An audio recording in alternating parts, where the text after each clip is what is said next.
ভোক্তা অধিকার অধিদপ্তর। একটু দেখি আমরা কি দিয়ে কি বানাচ্ছেন। এটা এটা একটু টান দেন দেখি। দেখেন একটা জিনিস, এটা হলো মশার কয়েল। এই খাবার আর মশার কয়েল একই জায়গায় আছে, বিষয়টা কি বলেন তো আমার একটু, যে এটা কি মশার কয়েল কেন এখানে, এটা কি দেখি, একটু যেতে দেন আমাকে। বিএসটি এর লাইসেন্স করেছেন? লাইসেন্স করেছেন? এগুলো কি, এটা কিসের টিস্যু? বাজারে খোলামেলা বিক্রি করে। দেখি কে খোলামেলা বিক্রি করে। রাখেন এখানে রাখেন, এইটা এটা একটা রাখেন। এটা কি জিনিসটা, কি এটা কি বলেন? কিসের সেন্ট? কোত্থেকে আনেন এগুলি? মৌলভীবাজার থেকে। মৌলভীবাজার থেকে। ওইটা কি নিচে? ডালডা। ডালডা। ডালডাটা রাখা কি ঠিক আছে? যেটা দিয়ে আপনি ই করবেন, খাবার তৈরি হবে, সেটা কি রাখা ঠিক আছে? আমার লোকের ছেলে আছে না, এই ওই নিচের এটা বের করেন, নিচের এটা কে পাশে রাখেন। এখানে কত লেখা দেখেন তো, কি এটা দেখা যায় না? ইয়াং কি এর সূর্যের আলো, এখানে সূর্যের আলো করতে লোক একটা ছেলে কাজ করে, ও কাছে তো আর আমি বাচ্চাই আছি দেখি কেন।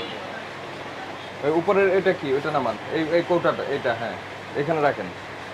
কাস্টার্ড পাউডার, ওই কাস্টার্ড পাউডার, এই নীল একটা আছে পিছনে, ওইটা কি?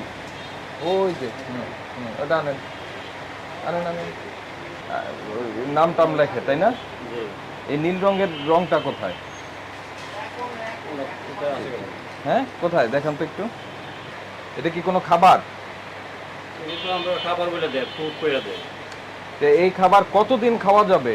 আর এরকম একটা নোংরা জায়গায় এটা কেন রাখছেন এরকম খোলা? এটা কি জিনিসটা, কি ফুড বলে, আবার বলে ফুড বলে, এটা কি বলেন জিনিসটা কি? এটা বাবুসিরা জানে ভালো, আমি তো সঠিক এটা বিষয় কি জানি, বাবুসিরা অবশ্যই জানে। আমাদেরকে সহযোগিতা করেন। হ্যাঁ অবশ্যই। খুবই অস্বাস্থ্যকর অবস্থায় আপনারা খাবার প্রস্তুত করছেন। বিএসটি এর লাইসেন্স নাই। এখন জানতে পারবো, ফোন দিচ্ছি আর কি, ফোন ধরতেছে না। তাহলে এক কাজ করি, আমরা একটা তালা দিয়ে যাই, তারপর ম্যানেজার আমাদের অফিসে যাক, ঠিক আছে? এইগুলি নামান, এগুলি ভিতরে ঢুকান, আমরা এই শাটার নামাই। এটা প্রতিষ্ঠান বন্ধের আদেশ লেখুন। আপনি কি আমাদের কথা শুনবেন? অবশ্যই অবশ্যই, কি বলেন? এখানে লেখেন, অস্বাস্থ্যকর পরিবেশে খাদ্যদ্রব্য উৎপাদন করছেন এবং কোনো বিএসটিআর লাইসেন্স নাই। বেকারি বিএসটিআর লাইসেন্স ছাড়া এই এখন আর কথা বলবেন না, এখন আমরা কথা বলবো। বিএসটিআর লাইসেন্স বিহীন এই পণ্য সামগ্রী উৎপাদন করছেন, ঠিক আছে? উৎপাদিত পণ্য অস্বাস্থ্যকরভাবে মশার কয়েলের সঙ্গে সংরক্ষণ করছেন এবং কোনো উৎপাদন মেয়াদ নাই। দেখেন কি জিনিস খাওয়াচ্ছে মানুষকে। এটা না আছে, এটার কবে উৎপাদন হয়েছে, কি বিষয়, কি জিনিস দিয়ে তৈরি হয়েছে, কি রং দেওয়া হয়েছে, কোনো ডিক্লারেশন নাই, সেগুলি মানুষকে খাওয়াই দিচ্ছে।